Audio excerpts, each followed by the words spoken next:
नारान में जिन्नात हैं, मेरे कमरे का दरवाजा खुद ब खुद बंद खुल रहा था।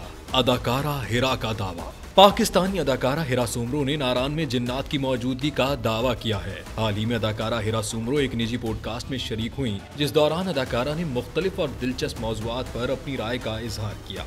दौरान शो अदाकारा ने मेजबान के सवाल पर कसम खाते हुए दावा किया कि नारान में जिन्नात मौजूद हैं। मेरा 100% यकीन है कि नारान में जिन्नात होते हैं और इलाका भारी है। अदाकारा ने मुद्दाहों को बताते हुए कहा कि अगर आपको नारान के किसी होटल में कभी कहीं अजीब व गरीब चीजें महसूस हों तो आप गलत नहीं हैं।